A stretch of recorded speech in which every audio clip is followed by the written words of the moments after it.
This episode of Indie Mogul is brought to you by The Final Destination. Get ready for the ultimate 3D trip on August 28th. Indie Mogul.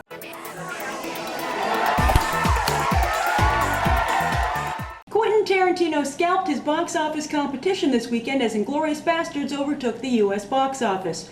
But while they won this battle, how's the war looking? Let's find out with some movie math.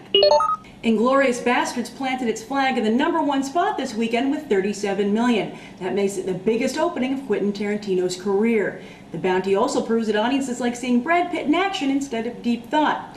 And this is also a major win for Harvey Weinstein, as Inglourious Basterds is his first big solo hit since losing Miramax to Disney in 2005.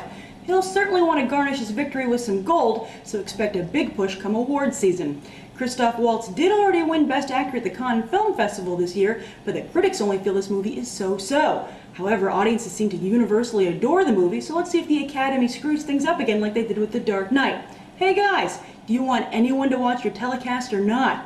I asked you to rate the movie on a 1 to 10 and you gave it a 9, half a point higher than the 8.5 audiences gave it on Friday's episode of Beyond the Trailer.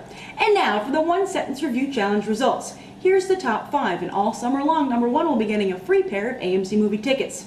In 5th place from the Indie Mogul website is Crossfur3, who says, Tarantino once again proves to fans and critics alike that he is the reigning king of dialogue-driven films with his stylized spaghetti western take on the cookie-cutter World War II movie. 4th place, John Loves Luna adds that this is a film with a Nazi kill count Rambo would be proud of. 3rd place goes to Noob9, who points out action film, adventure film, comedic film, tragedy film. This movie has almost all movie genres at once. Meanwhile, runner-up This Old Slacker muses, choosing to remove the bar rather than setting it, Tarantino and his bastards have created something far more than a war movie. They've created a masterpiece. And the winner of the free pair of movie tickets is Strike to Burn 1, who says, you probably heard Tarantino isn't in the bland screenwriting business. He's in the shattering expectations business. And cousin, Inglourious Basterds is a boomin'. And in 2nd place, ominously foreshadowing what could happen to Inglourious Basterds next weekend, is District 9 with $18.9 million, down 50% from its opening weekend, and with a total so far of $73 million, District 9 is now unlikely to make it far beyond the century mark. That would mean, in terms of 2009 box office, a ranking in the high teens, which doesn't quite match what many are saying is the best film of the summer. Or perhaps that was the best film of the summer now that we've all seen Inglourious Basterds. How about you? Write below if you still think District 9 is the best movie of the summer, or after seeing Tarantino's work you're like, Neil Blomkamp who? You can't keep a good Joe down, or apparently even a mediocre Joe, as G.I. Joe is still hanging in there at 3rd place. Taking in another $12.5 million, G.I. Joe may have fallen another 44%, but is now up to $120 million. Add to that another $102 million from overseas, and that sounds like enough funds to warrant a second mission. Elsewhere in the box office, Shorts lived up to its name as it debuted on the low end at #6 with just $6.6 million. 2 years ago, Robert Rodriguez and Quentin Tarantino made Grindhouse, which was a critical success but a financial failure. Now on the very same weekend, it would appear Tarantino has learned his lesson, while Rodriguez has not. It's cool to have your own style, Rodriguez, but you can be too far off the grid. Come back and make Sin City 2 already. And it looks like Alexis Bledell's career is officially over as Postgrad debuted at #10 with $2.8 million. Maybe she and Vanessa Hudgens can start some kind of club. I saw a movie this weekend and I'll tell you all about it after the break.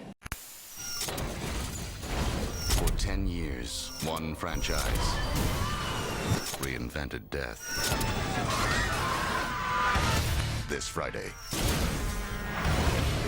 Death saved the best. Look out! For 3D. Have you lost your mind? The Final Destination. Everything's gonna be okay. Rated R starts Friday. Relive the first 3 movies on DVD.